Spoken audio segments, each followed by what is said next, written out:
I think exploration is definitely a topic that we can maybe touch on in a moment. And I'm going to come to technique in a second, because I really want to understand a little bit how you're looking at through your lenses as a partner to these companies. But if I just speak to the chamber very briefly off the back of speaking around the national oil company itself, maybe you can say a little bit around what is the role of the chamber, right, in terms of facilitating, working, and understanding the landscape, both in terms of the individual projects that are going on, but I think even more the significance of Mozambique in the global space, right? And how do we put Africa on the map in what is, to a certain point, a race, right? There's a lot of regions looking at LNG, whether it's Qatar, the US. Now, what is the Chamber's role in terms of supporting and facilitating and understanding the regional needs?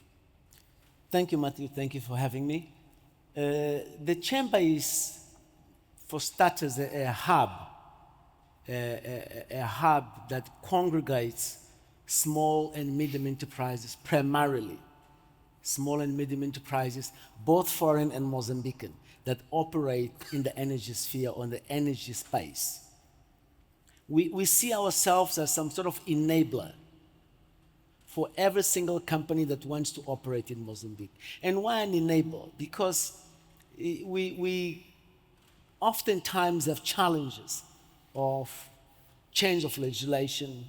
The fiscal regime needs to be adjusted for certain projects and for certain objectives. And the Chamber is that player that will be able to enable this conversation, oftentimes, with the CTA, with the government, to look at the fiscal regime, look at all the legislative cadre that we have in Mozambique and all that package, and to see to what point that package actually will be advantageous to the government and also to foreign companies and to the IOCs. So we play this sort of, we are a midwife of sorts. Because if you want to have these babies called the oil and gas projects in Mozambique, you need a midwife that will be sitting and looking at how do you work on this, how healthy will this baby is. And certainly when you look at Exxon, they want their healthy baby in a certain way. And you look at ENI, they also want a healthy baby. But sometimes the government believes that that baby is a bit too healthy for the environment. So our role is really to sit with all of them and understand, number one, what are their objectives, what are the challenges that they face, and how can we, as a chamber, assist them in achieving those objectives. And the same thing from the government side.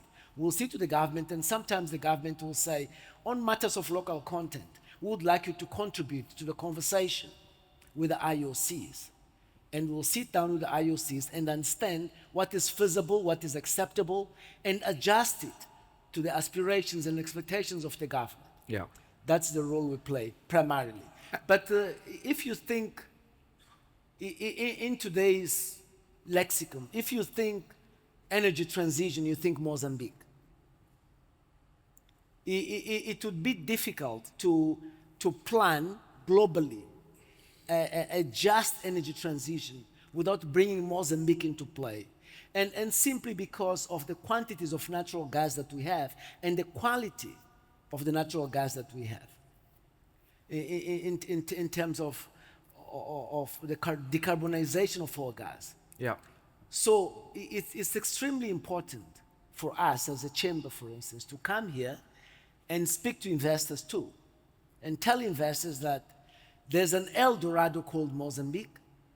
We have our challenges, but if you have to comply with the process of energy transition, you would rather look at Mozambique because you have a great opportunity there.